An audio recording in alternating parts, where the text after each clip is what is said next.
so I met with him, and he assured me that it would not affect my employability there at all. And he even promised me that he would have my back. And then he offered to say a prayer, and he said a prayer that was just so beautiful and thoughtful and kind. And I still remember how that felt and loved it.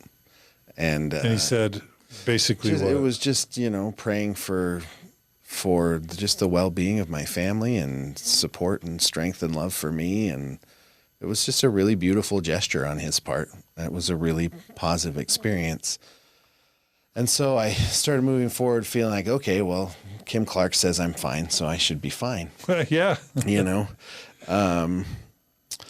Case closed. Case closed, right? I will say when Holly resigned, before I jump into that, it was really, really hard for me when she resigned. Why? Largely because I felt like even though I support her leaving the church, I know that she needs to do that. And even though I share many of her concerns, right? That's still our ceiling. That's our marriage. And there was something about that felt really hard to me. She was canceling. She was because that's what she was doing, was canceling, right? And did you even believe in the ceiling? Not necessarily at that point. I was like, I don't think I did. I don't know. There's also the fear that she'll go off the deep end, divorce you, being unfaithful. Like that's the common belief that a wife would have about a husband who leaves the church or resigns. I don't even remember. I think I've had fleeting thoughts about that, but nothing substantive. Like that hasn't been a big part of my mental energy. Okay. But it was really hard. And it was also really hard that, again, we just don't talk about these things. No one asked me what that was like for me. No one. Meaning who? Who would you have wanted to ask? Her parents. How you doing, Ryan? Siblings? Anyone. Just anyone. It felt really lonely. So, but it was just we don't talk about this thing, Yeah, so I just wanted to add that. And that once she resigned, she got, the church sent her a letter, and the letter basically threatened her with eternal consequences. And the minute she read that, she just she looked right at me, said, now I know I made the right decision, and just tossed it in the garbage, and that was it. I recycled it. Tossed in the recycling, excuse me. Yeah, that's right. So that's right.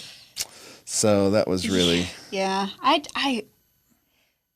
When different things are coming up and new things that are frustrating with the church that come up, I'm surprised that I get surprised.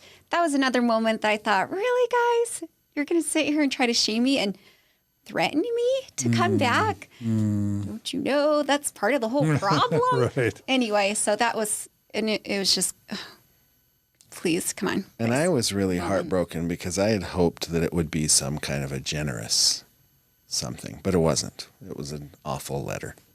So and some pamphlets, I was sad about that. Oh, were there pamphlets too? And who said it? Wow. The church, like from the church headquarters. Yeah, I don't remember. Oh, right. It's sort of that letter that says, and I don't know if they still send it, but it's just like you're wrecking your family, you're wrecking your kids. Yeah.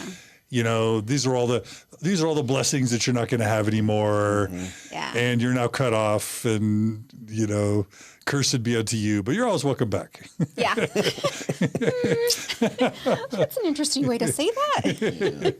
So is that fair? Did I characterize it fairly? Yeah. I was very disappointed, to say the least, in that response. So hopefully they've changed that letter. I hope so too. But so anyways, after Holly resigns, people around us start getting suspicious of us and of me. For me, I think I'm just trying to think of why the crosshairs of it ended up on on me. I think part of it is that we didn't get our kids baptized, right? I think part of it is that when people talk to me, they didn't hear me talking about how much I wanted to change Holly.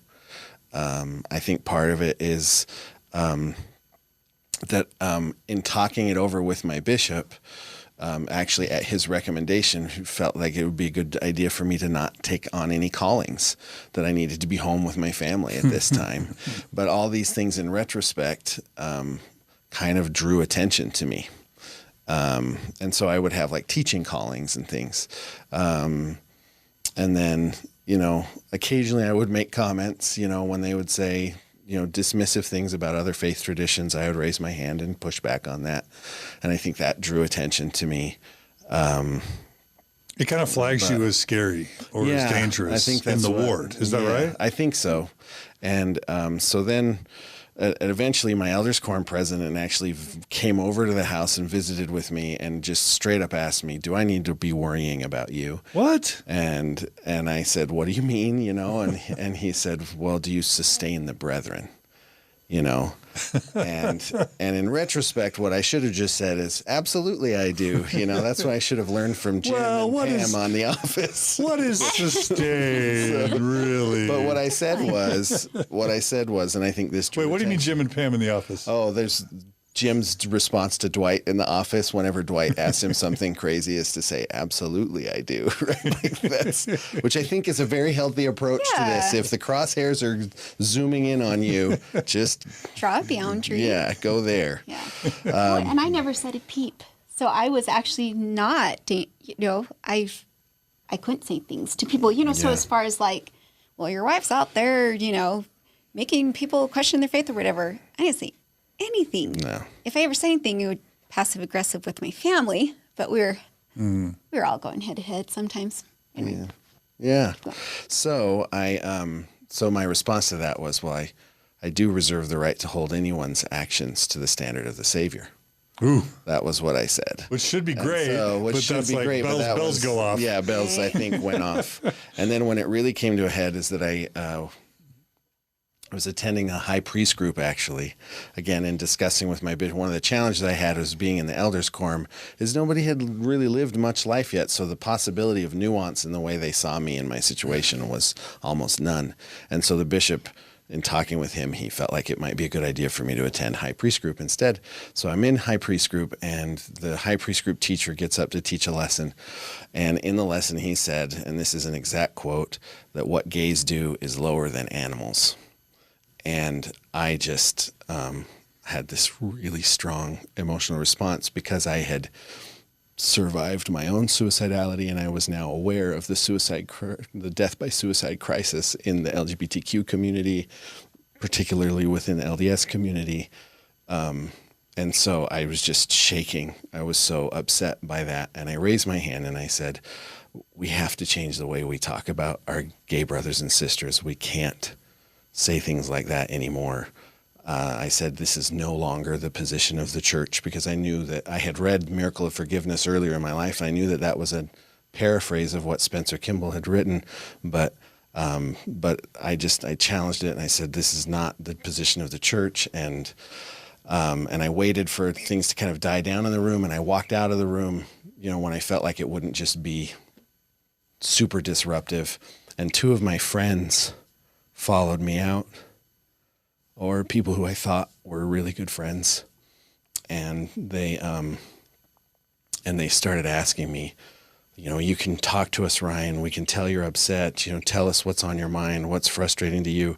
And I just remember saying, the only things I remember saying to them is, I feel so confused right now about so many things. And I feel so confused about how much, the church has changed its position on things. And one of them said to me, well, they've never changed their position on the atonement and on the infinite nature of Christ's atonement. And I said, well, actually, Brigham Young taught that it was finite, and it was heartbreaking to me to find out that he taught that. And another one, anyways, and it just turned, and that was all we said.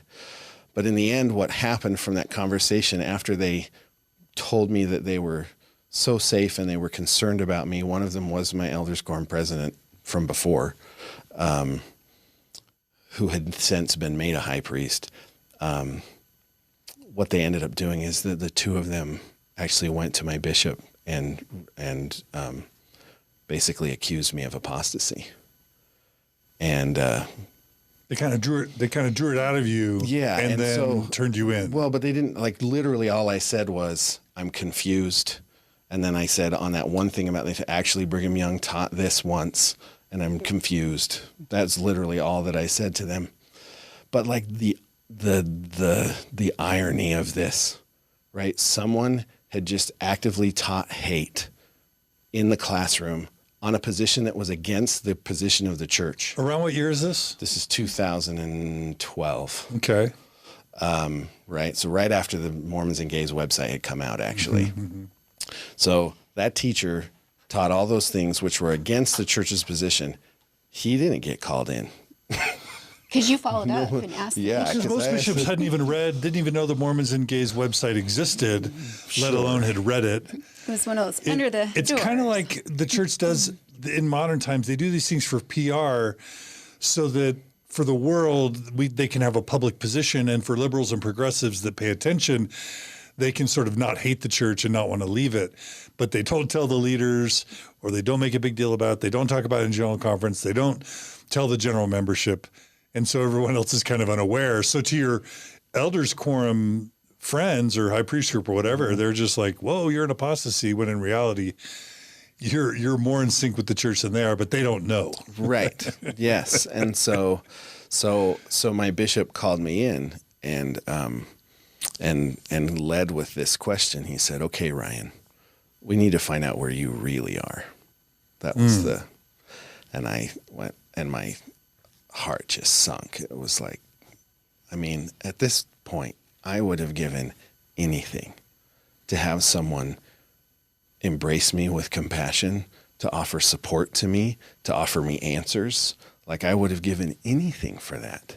And what I was met with instead was suspicion and fear.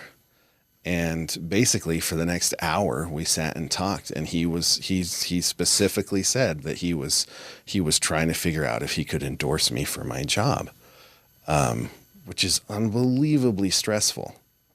And so we talked for an hour, and I didn't know it, but at the end of that meeting, he had decided I was fine and things were good, but he didn't tell me that.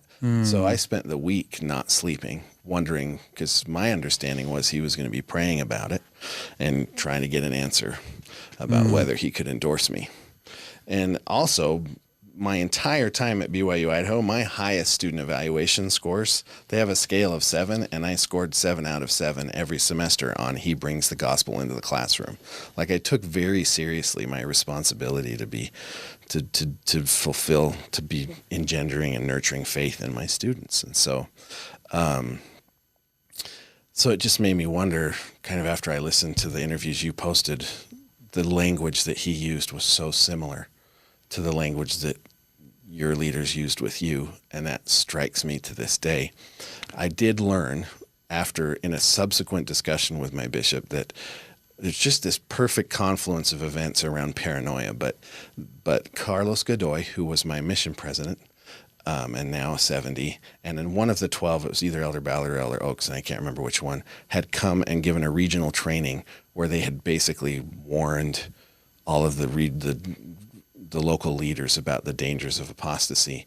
And so that was on my bishop's mind when my 2 friends went to him and accused me of apostasy, who he later told me who they were. And it completely broke my heart, because I really believed that they were good friends. And you know, the result of their fear was that kicked off 7 subsequent years of spiritual abuse for me. They have since been promoted up the hierarchy and are currently serving as bishop and first counselor in that same ward. And it just really, it hurt so much. I felt that betrayal acutely. So I just have to say, I relate to that. I mentioned in my interviews with my bishops and stake presidents leading up to my excommunication, I mentioned the names Stanton Allen and Tyler Bruff, and there was another guy, Ben Godfrey. And these were all either people I home taught or they home taught me. They were elders quorum presidencies. They would be in our home. We knew their kids, and I had the same experiences of betrayal where I was investigated and people turned stuff in to the bishop and they were out to bring me down. One of them has since apologized to me, which was a really validating and healing moment. That's beautiful. But it felt incredibly spiritually violent. Yep. And it leads to this. I didn't have it in the same way because, I cared about the podcast, I cared about my membership, I cared about my family, I cared about the community, my kids, but my job wasn't directly tied to it. But in your case, your job was tied to it, and so you deserve to feel paranoid, and you deserve to feel afraid. In addition to all those feelings of betrayal and spiritual abuse and all that as well. Yeah, it was really, really hard, for sure. And that's where it kicked off. And, just over the years, he called me in again a year later. And then a year after that, when we moved from that ward, was when we decided, okay, we're really going to stay in Rexburg. And we bought a beautiful home, and because we'd been renting up to that point. Just want to make sure we could make it work. And but he actually apologized. My bishop apologized to me, and he said, because his son had left the church, and he said, "I think we understand each other now."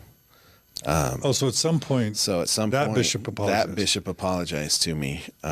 Although I am sad to say, I just spoke with some friends over the weekend, and it feels like those patterns are emerging in other people's lives still. So even though he apologized to me, there's still some really concerning things going on there. But anyways. So when you say a pattern of spiritual abuse emerged over multiple years, what was that? The pattern that I'm referring to is this repeatedly being called in for quote unquote endorsement interviews, which none of my colleagues had. None of them. For everyone else, it was, it's your temple recommend interview, kind of go through the questions. Great. Yeah, is your temple recommend current? Yep. Okay. Thanks. Endorsed. Right. But for me, every year I was being called in for these interviews where they were probing and looking, and it was really stressful. It was unbelievably stressful. And is there any way to parse out how much of it was that you were saying things in church that made people comfortable versus it just being you were guilty of the crime of your wife having left the church and living in Rexburg? Yes. In many instances, they specifically referenced Holly before they talked to me about it. So I know for a fact that was the context that they were seeing me through. They were looking at me as the guy who stayed with the unfaithful, right, of the apostate wife. And there were so many things, the stories to tell. You can give some examples. Yeah, follow your story wherever it goes. There were messages about this.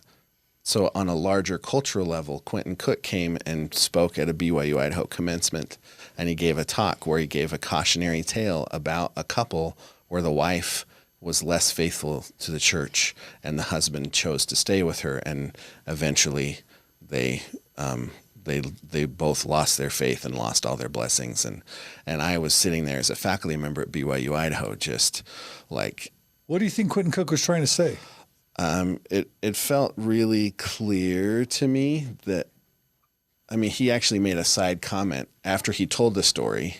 He went off of his script and said, it really would have been better if he hadn't stayed with her. It was he just off the cuff. And do you feel like Quentin Cook believes that that's what he was communicating? I don't know him. Yeah. I have no way of judging that. But that's how it came across. But that's absolutely how it came across to me. And I was sitting there, a full-time faculty at BYU-Idaho, scraping and clawing and doing everything I could to stay in, and to be married, to Holly. So and that was just so frustrating. And there were so many times where faithful, in air quotes, members of the church went to my parents and told them that them or their daughters or their sisters had recently been divorced and that they wanted my parents to let me know that they were available. So, while I'm still married to Holly, people are literally like actively trying to break up our marriage. And one of them was a dear friend of Holly's family, actually, who told my mom, Ryan deserves better. And just, this was a common occurrence. I still don't know who it is. I don't want to know. Yeah. And do you think there's a part of your parents that were like, yeah, we kind of want our son to be with someone in the church? Did you? No, because my parents at that point had also transitioned out. I feel like I was. Did we talk about that yesterday? We haven't talked about that. Oh, do you not want to talk about that? We can if you're interested. How did that happen? So Nicole was the pioneer. Yeah, my sister who commented on it yesterday, she was really the first to leave. I still have one brother who's in. So Nicole left how many years before you? 25. High school. She's okay. She was way early. A little in and out after. Yeah, and then she later. So but my other siblings, like I said, I still have one sibling who's still in, and my parents, I felt like they were holding on. There was some really, I probably ought not to tell some of the stories coming to mind, but they kept holding on, and I actually still feel some guilt because I felt like when I started calling home from Boston saying I learned this and I learned this and I learned this, there was sort of I feel like that affected them. But your dad was still faculty at BYU-Idaho. Dad, had he left at that point? He had left BYU-Idaho at that point. He was teaching somewhere else, yeah. Yeah, to go teach. So he was free to actually consider things at that point. Yeah. And so you think you may have planted some seeds? I wonder if I often wonder how I affected that. So, but at the end, they're grown adults, right? So just like with Holly, 100%, they get to be be for their decisions, and they've been so supportive. But at what point in the timeline did they stop going? While we were in Boston, right? Okay. But they're still both, on. They've neither of them. Yeah, resigned. they haven't resigned nor. Yeah. But they stopped attending, and so that made it easier on you. For the fact that Holly had left, they didn't care about that. Yeah, that wasn't a concern for them. Okay, at least your in-laws. It was nice to have a space I could go. Okay. Yeah, that was nice. Okay, but people are they're coming to your mom saying, "Hey, we've got someone to line up your son with." In a roundabout way, because we know his wife has fallen. Mm-hmm. Yeah, exactly. Yeah. I wonder if your parents were offended by that. Oh, for sure. Yeah. But I mean, even in my last ward in Rexburg, I actually had to avoid a specific family because their daughter's husband had fallen away from the church and they got divorced. And clearly it was a sign that we should be together. I mean, it was super uncomfortable. Weird. Like even her parents were extra if I went into chapel, the whole family would be like, "Hi!" Like it was super, Ooh, gross. super weird.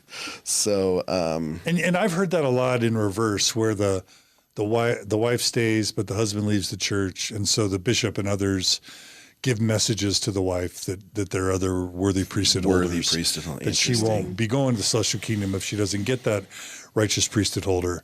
Right. And that's awful. Yeah. And then I had another Temple Recommend interview with a member of my stake presidency who, when he asked, I know they've changed this question now, which is a whole nother thing. But they used to ask you, do you affiliate with anyone whose views, right? And I was trying to be funny, and I said to him, I sleep with one. What if you sleep with one? Ah, ha, ha, ha. And it was like crickets, like nothing. And he just kind of went quiet and kept going down the list of questions. And 3 or 4 minutes later, he looks up at me and says, "And you're still married to her?" Really? Yeah. Oh. Yeah. So this was explicitly stated from my ecclesiastical leaders to. Was he joking? He was not joking. He was absolutely not joking. He could not understand how it was that I was staying with her. Oh. And so, which is partly Rexburg. But that's what it is. And so, Holly, you're kind of smiling about that. Like, that feels traumatic. It was at the time, and it's still bugs me because that's terrible.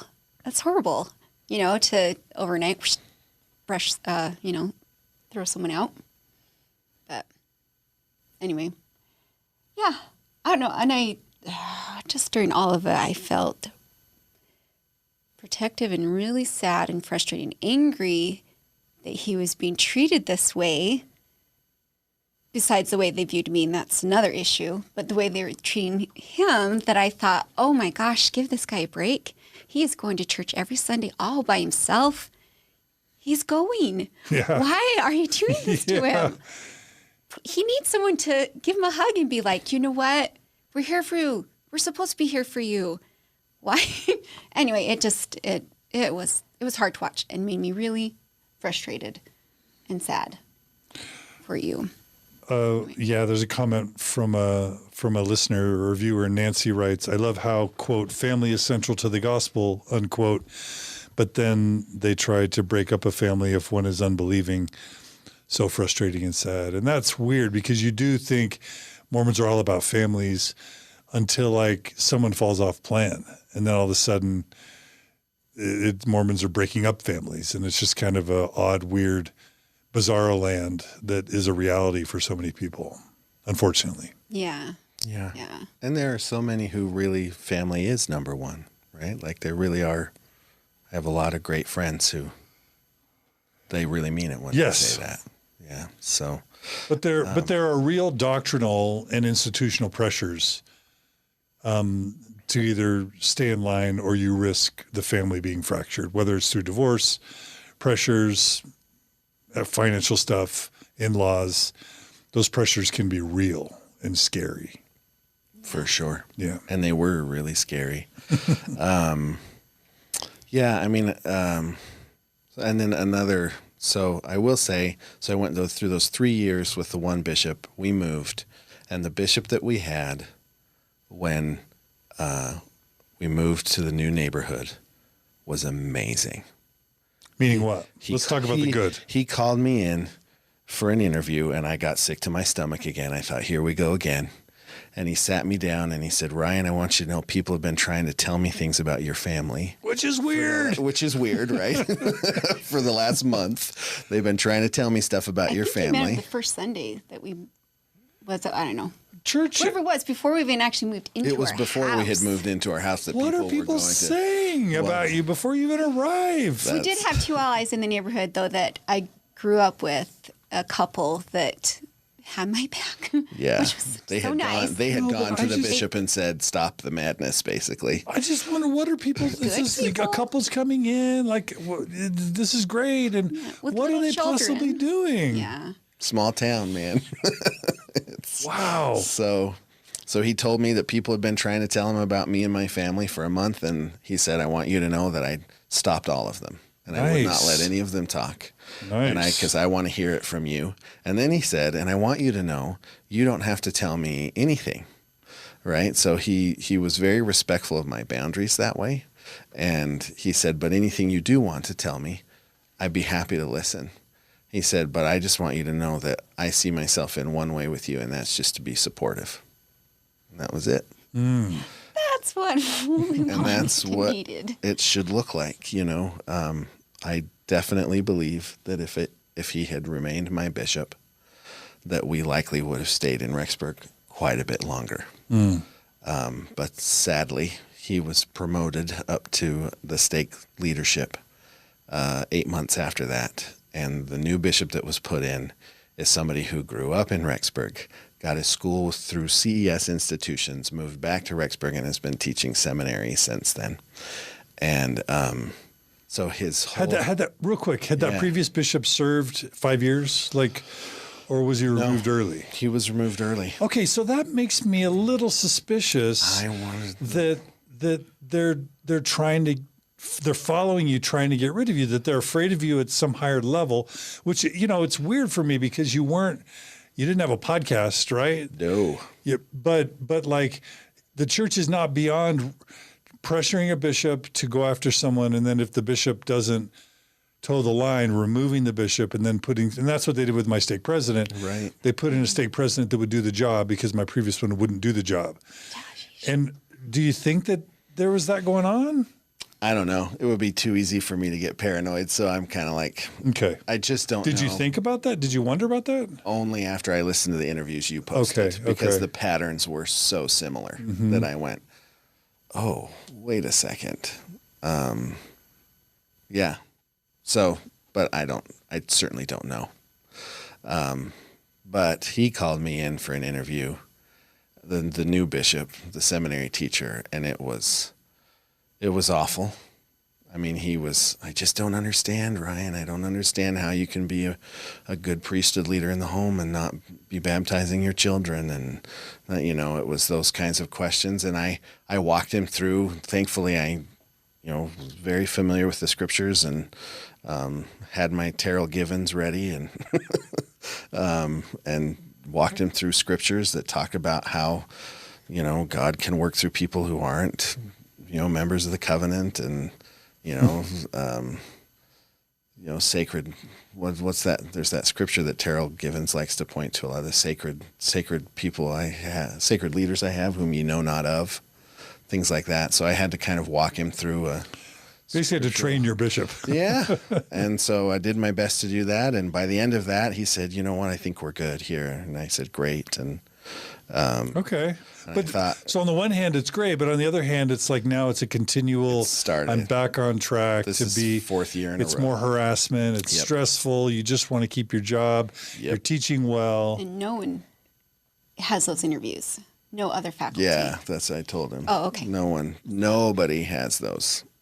These endorsement interviews don't happen, and so I have to think something followed me in a record somehow, because it was just over and over again. Or maybe this is just how the fears play out in a small community, But I mean, this is fascinating to me. So listeners and viewers, forgive me for jumping in so much, but it's got to be.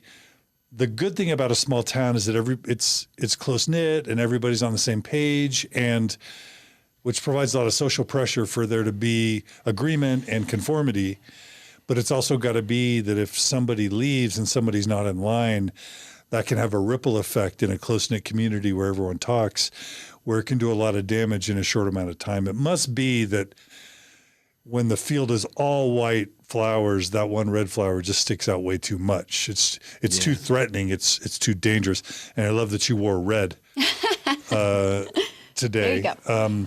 But it must have been threatening. I don't know what else to say. Yeah, I don't either. Too much conformity, differentiation is just too threatening. Is that possible? Totally. Okay. Yeah, totally. And yeah, I mean, and it impacted our children too, right? Like my son had a really traumatic experience at school where kids formed a circle around him and started chanting to him that he needed to go to church, and they wouldn't let him leave the circle until he said he would. And it just grade school. In grade school. And really? Yeah, it was really sad. Yeah. And in defense of those kids, if you're being taught that this friend of yours who you love can't get to heaven with his family unless he starts doing what you do, that's actually a logical response to that, So I certainly don't hold those kids responsibility. They're kind of victims of hurtful views.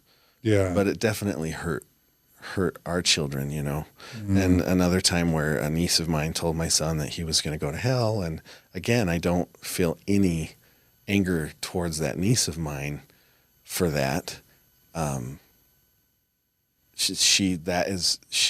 just her trying to help someone who she's worried about if you believe those things, So but that, when you talk about being the one red flower in the white field, that's what comes to mind, is that it didn't just impact us adults, it impacted our kids directly, which was super sad. So, yeah, maybe before I finish up the last bishop interview, I did have one other experience I wanted to talk about, two really.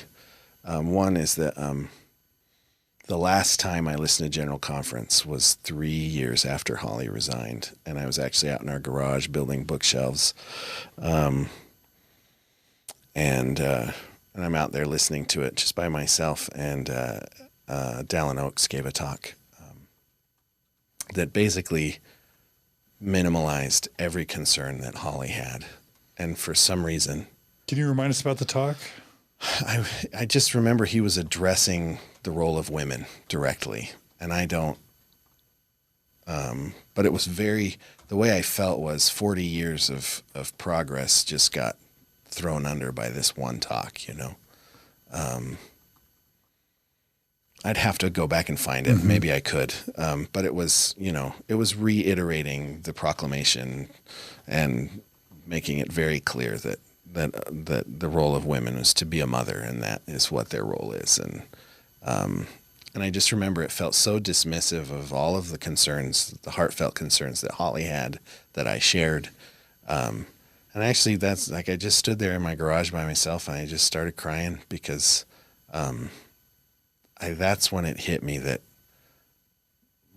Holly's really not coming back to this. That was my moment of grief. So Holly heard the talk? And she did not. Oh, okay. But for me, it was a moment of grief and acceptance, of like complete acceptance of she's really done. Like whatever teeny, I didn't even realize I was holding on to day cracks of hope, like little daylight, hoping that maybe we could find a way to build a life in it again, until I heard that talk, and it just dashed those hopes completely. And that was really hard for me. So, and then I had one other really powerful experience. My last year there, some friends of mine had a brother and son who had passed away, and they asked me to attend the temple with them to be proxy for him. And I had this profoundly empathic experience, as you know, a lot along the lines of what Holly talked about, her first experience in the temple, but somehow like I experienced that emotionally, watching the inequities in the ceremony, the women veiling their faces and having to go through their husbands to get to God, and those kinds of things. Like, they hit me really, really hard. And again, I didn't even realize that I'd been holding on to some hope that there would be the kind of change that would make it so that we could do this together at some point. But that day when I went through the veil, and when they named the most sacred token in all of Mormonism, I realized that literally at the heart of all that is sacred in it is the grip of patriarchy. And something about that kind of stopped me in my tracks. And I think that's when I wholeheartedly accepted that this wasn't going to change for my daughter in time for my sons. This because the centerpiece itself is about reinforcing the grip of patriarchy. And something about that felt really disheartening to me and really hard. And I just had never had it framed that way in my mind. So, yeah. So jumping to that last bishop's interview. Holly, real quick, How does it make you feel to hear him talk about feminism and patriarchy that way? It's so gratifying's not the right word. Supportive.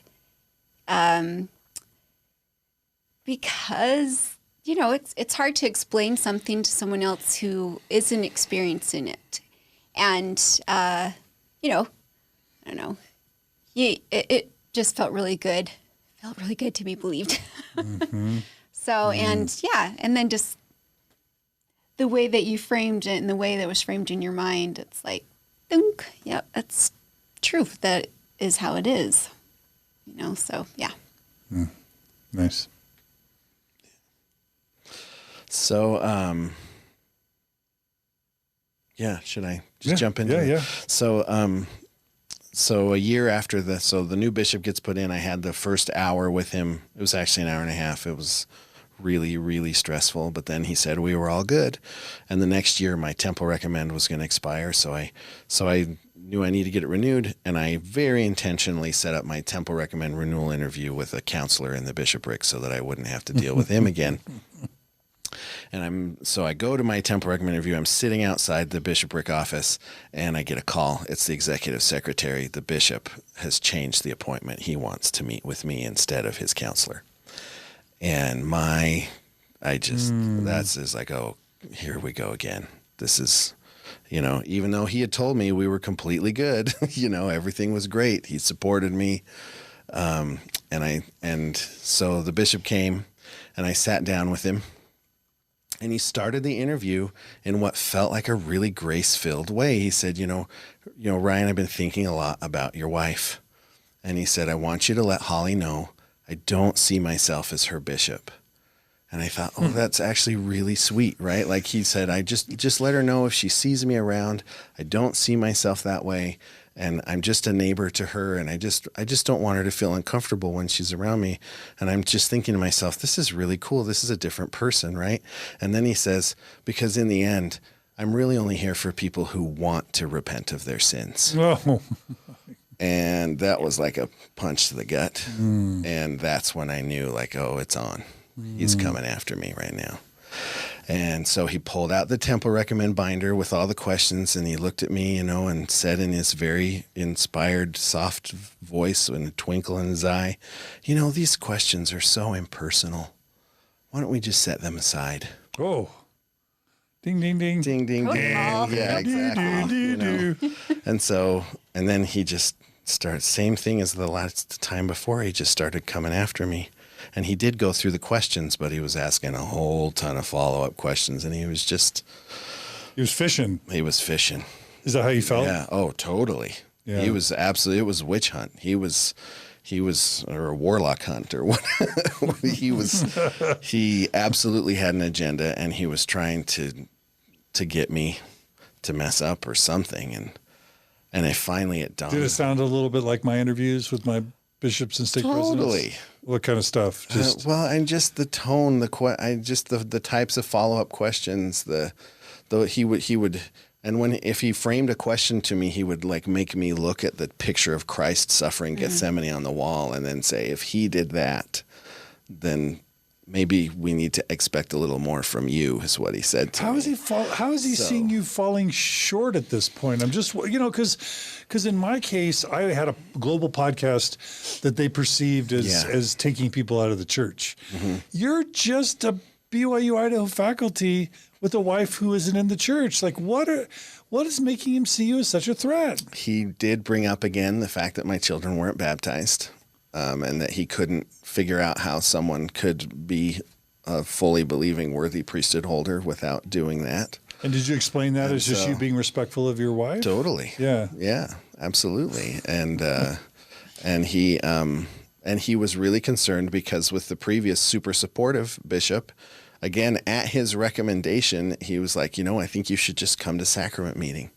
Like, you need to be home with your family, which I really appreciated because to have the church be the thing that takes dad away for 4 hours every Sunday, when it's all said and done, that's not the best impression.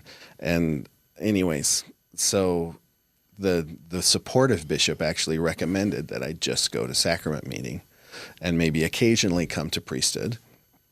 And then this particular bishop had real issues with that. He was not okay with me not attending priesthood. And I still don't have the words to describe how distressing that experience was. But at a certain point I realized, I had this thought that was, if I'm going to get out of this office, I'm going to have to start to flatter him. It's the only, so to be in the middle of having someone like spiritually abuse me, to have to start telling them, and I did, I said, I told him what a great leader he was, what a great, what a spiritual person was. And every time I said that, like something died inside. It was such a icky, gross feeling. And I told him I couldn't imagine what it would be like to bear the burdens that he bears, and how much I appreciated his support. And the interview got to the point where he was like, okay, well, I think we're good, and then when I got up, he insisted on giving me a hug, and it was the most awful feeling I can remember having. in my life, because this guy, he had just spiritually abused me for an hour, and now it was like, but we're good, right? Can we hug? And so I did, because it was like, I'm not going up against him, because if I drop, your job's at stake, my right? job's at stake. Was it more than that, your job being at stake, or was that for me in that moment? Yeah, it was my job. It was, but this was also like, so I left his office and I was shaking. I couldn't stop shaking, and I was crying, and it was just, and I luckily a dear friend of mine who's not LDS was in town at the time, and I called him, and that's when I knew we had to leave. Like, I just couldn't do this anymore. And that's when I started going to the executives at BYU-Idaho and asking them if they wanted to help me or if they wanted me to leave. So that's kind of the next step. So do you have any questions about before I just keep plowing ahead? Holly, how does it, are you aware that he's going through this, and Yes. How are you feeling, and how does it feel to hear him tell these stories of abuse, basically? Again, I was super frustrated, and I thought it was totally unfair that I was the one that was not Mormon, a former Mormon who didn't say things to anybody, and that he was not being supportive. And everybody knows countless Mormons who are wonderful, but countless Mormons who are actually child abusers, and they go and the bishops know. This was before legally they had to tell police. No, they don't have to tell police. They still don't? No. Okay, cool. Oh, no. Well, No. they're child abusers and domestic abusers who get to go and work at the temple. Full standing. Yeah, and aren't questioned, but that he's getting cornered and having all these extra interviews that don't even exist for anyone else on faculty or staff on campus. I'm sure there may be one or someone else, but that it's absolutely not the standard at all. Did you explain that? Yeah, well, I had friends all across campus. You good? You got a temple record? Great, done. Anyway. Yeah. As I'm imagining Margie and I being in a situation like this, I can imagine the conversation just going to one or both of us just basically saying, it's not worth it. This job isn't worth it. We got to get out of here. And maybe even Margie saying, it's not worth it. Let's just go find another job. At this point in the chronology, were you guys having conversations like that, or was that not even a possibility? No, I think we started having conversations like that. And also we were concerned, thinking all three of our kids are, a perk of being able to teach at university is that your kids will have some kind of benefit financially to be able to go to school there.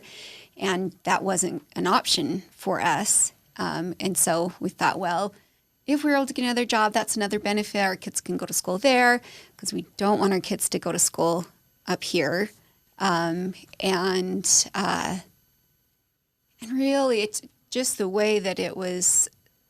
Ryan seemed to be like just experiencing such anxiety and stress daily, and then experiences that our kids were having, and also knowing that since we both grew up in Rexburg, what it was like for the tiny few teenage kids who are not Mormon, what life was like them.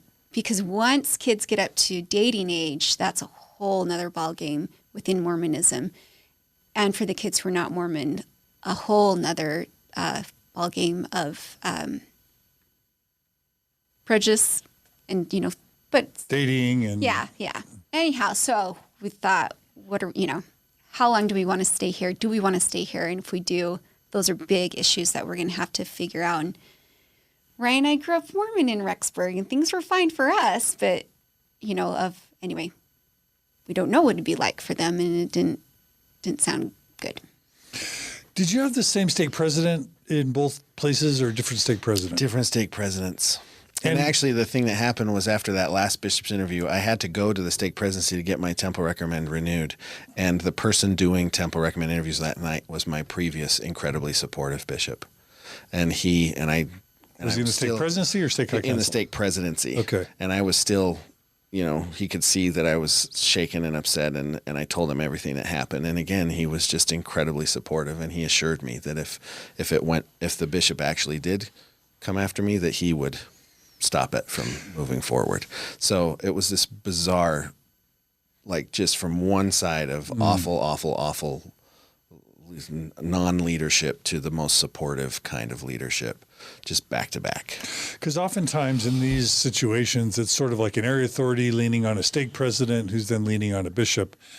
And so I'm trying to just get a sense if any of your bishops were getting pressure from a higher level. I don't think they were, because then when we did sell our house to move, I got another new stake president, and he was totally supportive. So okay, I don't know. Okay. And who knows?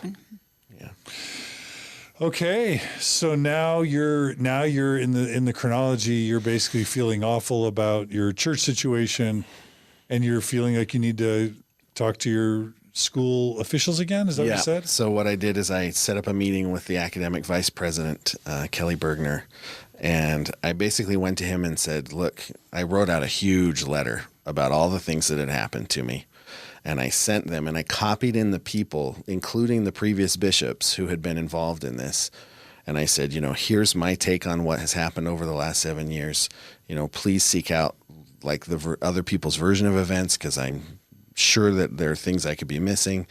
But this has been my experience for the last 7 years. I set up a meeting with him and said, Kelly, I need the university to assure me that in the event that a bishop's fears really win out because of my wife, right, that the university has my back. I need in writing that I don't have to go through this stress every year anymore.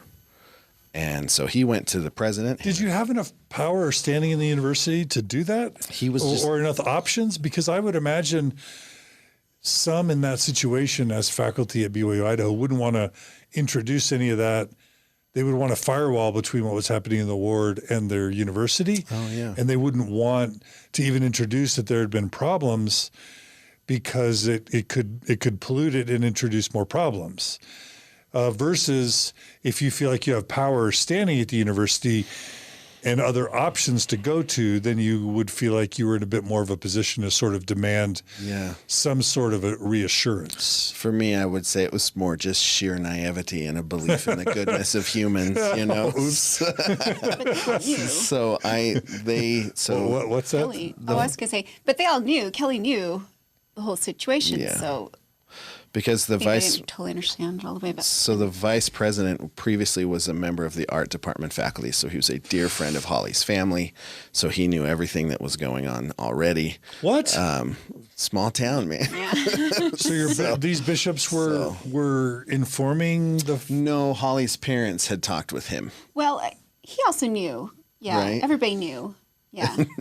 I guess we don't know how everybody knew. And I knew Kelly Bergner once he was hired at Rick. So, and I would chit chat and stuff with him. So for years. Anyway, so he knew the current situation. So this is just blowing my mind. So you're going to now your BYU-Idaho administration to say, hey, we've got all these problems with our bishops. And they're like, oh, yeah, we already know. Well, they're like, we know what's happening with your wife. They didn't know what had been happening with my bishop. Okay, Sorry, just to clarify. Okay. So they didn't know that, but even that's weird, obviously. Yeah. Yes. So, but in talking it through with him, he took it back to Henry Eyring, the younger, who is currently the president of BYU-Idaho. And then he came back and met with me, and he told me, Henry's counsel to you is to be long-suffering in your experiences and to over-communicate with your bishops. And I said, I'm already doing that, and what if that doesn't work? Like, what happens then? I just need to know if the university will have my back. And he said, well, I'm really sorry, but we're not able to help you. And I said, Kelly, not able or not willing? And he paused. What does that mean, not help you? Not able to? We're not able to give you what you've requested. We're not able to give you in writing an assurance that we will have your back if this goes bad. We're not able to do what you've asked us to do. In other words, they're just saying that the ecclesiastical endorsement trumps all. Yes. On the local level. Yes. That's interesting. Because so many times we think that it's all corporate, it's all top down. Mm-hmm. That's giving a lot of power to the bishops. Yes. And so so I asked him, I said, are you not able or are you not willing? Okay. Meaning is this really coming from above? Mm-hmm. Is that kind of what you mean? That's exactly what I mean. Are you truly not able to help me because someone above you has restricted you from helping me? And then I asked, my follow-up was, or are you not willing to help me? And he paused for a minute and he looked at me and he said, not willing. And this is like a dear friend and mentor to me. He was the dean that hired me when I came on. Like I felt, and I still don't know what to do. Meaning he's saying it's a choice? He's saying it's a choice. We are choosing not to help you. We are not willing. Like if your bishop says that you need to go, then you need to go. So they could intervene, but that's what he was saying. We could intervene. We're not willing to. And that was serious. Like I still don't know what to do with that. That's such a strange thing to have somebody look you in the eye and say, I do have the power to help you, but I'm choosing not to. That was awful. And somebody thought it was a friend. Yeah. Ugh. Yeah. That's sucker punch. That was another gut punch. Gut punch. But at this point, I'm getting good at those. So taking those. So I said, I met with Kim Clark before, and he said that he would, have you taken this to him? Because he said he would always have my back. And he said his answer actually in retrospect was not as clear as I thought it was at the time, but he said he is aware of your situation. And I don't know what that means, but the bottom line was I was on my own. And so at this time, the job down here opened up and I did the interview for it. And the interview went really, really well. And so I came back to Rexburg and I called the vice president on the phone again and I said, hey, my interview. Wait, the interview down here in Utah, so it's at this point you're feeling so uncomfortable that I'm applying elsewhere. That you're starting to apply elsewhere. And this is what year? 2017. So 3 years 18. Ago, 2 years ago. 3 years ago, because I ended up, so. Okay, so 3 years ago, you're like feeling so uncomfortable. Mm-hmm. You're not getting the reassurances. You go to UVU and you say, hey, do you guys want me? So they had a job opening that was a perfect fit for my skill set, and I applied, and the interview went really well. And so when I got back from the interview, I called the vice president at his home, and I said, look, I really think I'm going to get a job offer here. Are you sure that there's nothing that you can do to help me stay? And he said, I don't want to tell you to leave, but... That was it, man. He was like, go ahead. Yeah. So it was really, again, super disheartening. What do you think? I know you would have to speculate. What do you speculate was happening behind the scenes there, if you can? I have no idea. I don't even have a speculation. It was. Did you get a sense they wanted you gone? That it was making them uncomfortable? It was, to me at that point, I think it was more like, this guy's the vice president of a university. He's got so much going on. He has spent hours and hours with me. I think he was just done with the situation at that point. Just didn't want drama. Yeah. Maybe. I think maybe. I don't know. Keep it simple. Keep it pure. Yeah. Do you have a thought? Yeah, which I think is, in watching this happen, one of the thoughts that I was frustrating for me was that there's this man who is excellent at his job, who is a great teacher, who's got a doctorate degree from a reputable university. The New England School of Conservatory of. That's, it's not Juilliard, but it's that's like saying that the Sox aren't the Yankees. So they're on par with each other. Totally. And you have a doctorate at the New England Conservatory of Music. That's a big deal. Yeah, and he's performing professionally and just, all these amazing things. What a catch for a Rexburg, Idaho University, right? And that this man, that by his own merits in his profession, and that's not what's being take into account. It's his wife is not Mormon. He's no longer mainstream. This is rocking the boat for us in whatever ways. So we're going to toss him out instead of judge him by what he's, his profession, and that he was an excellent teacher. Anyway, it was disheartening to watch. And it's not like he's handing out the CES letter, flyers or pamphlets. No, he was getting top scores for bringing the gospel into his teaching. And not causing trouble in his ward. Correct. And other professors, I remember you asking, I thought, some other colleagues, and they're like, no, I don't get perfect scores in that area. Nobody talked to them about that anyway. So we have a student of yours, Natalie Hansen Merriam, writes, as a student of Brother Nielsen's around this time, I was completely oblivious to all of this going on.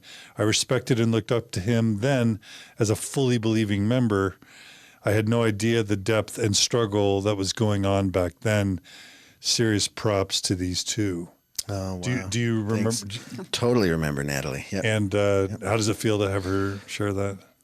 Thank you, Natalie. That's that's super validating. Yeah. No, I kept my face on. I kept my game face on. It was and not just out of I genuinely felt invested in helping. I think what it was in large part was helping these young people find an authentic way to stay connected to their faith that wasn't as painful as mine. And if I could somehow help them find that, I would love to be able to do that. So, to this day. Yeah. Yeah, I would never, ever do anything to intentionally harm someone's relationship to what they feel is sacred, ever. So, yeah. I should throw in a comment from Gerardo Sumano, who I've met. He's great. He and his partner got married. He's gay. He and his male fiance, got married while they were BYU-Idaho students. That's serious, man. Well, that's awesome. Props to those two. But kept it, private until after, the one who's a student had graduated, and now they've moved. But he's been great, and he writes, that is the main reason why LGBTQ students at BYU-Idaho and Rexburg have to stay in the closet. As soon as they come out, their bishop spiritually abused them, wanting to have constant interviews with them, keeping them in high demand callings to make sure they aren't, quote, acting on it, end quote. I saw it many times. It is horrible. And I'm sure it's also means a lot. I'm imagining, I know BYU Provo has this, where there are professors who are safe. They're still progressive, they're still liberal, but they're also act as kind of safe harbors to questioning or doubting or unorthodox or even LGBTQ or feminist students at the university. And from my time at BYU, there was always a pressure to weed those professors out because you wanted to keep it pure. So it's just, this is BYU. This is old hat, yeah. If you're going to be a faculty member at BYU, if you're going to be a student at one of the BYUs, you just need to know what you're getting into. Yeah. And it can go bad really quickly. It can. Or it can be chronically horrible. You know? Yeah, because you feel powerless once this happens. There is no recourse. There's no institutional recourse for someone in my situation. And there are other faculty members on that campus in my situation now who I know, where their wives, their spouses have left, and they're trying to figure this out. Are they getting harassed as much? Or? Not yet. That's how I'll answer that. And you kind of gave some helpful advice to some of them. Just don't, you don't owe them anything. Put your head down. Just when they ask the questions, it's yes and no. Don't, my mistake was the naivety honesty of trusting, believing that a compassionate response would be the default. That's the mistake I made. Mm-hmm. So if you're in that situation, you just answer those questions the way they want to hear them answered, because maybe, I don't know, maybe they don't have the capacity of understanding it. Just because of their circumstances, that could have come across really wrong. What I mean is, if I had continued my life in sort of the trajectory that it was initially on, and being a privileged, right, I could absolutely see myself making similar mistakes. And that's my path to empathy for these people who did this to me. Not that I excuse it in any way, and I will continue to speak out against it, but it would be wrong for me to think that somehow I would be above that if circumstances were different. And so, yeah, anyways.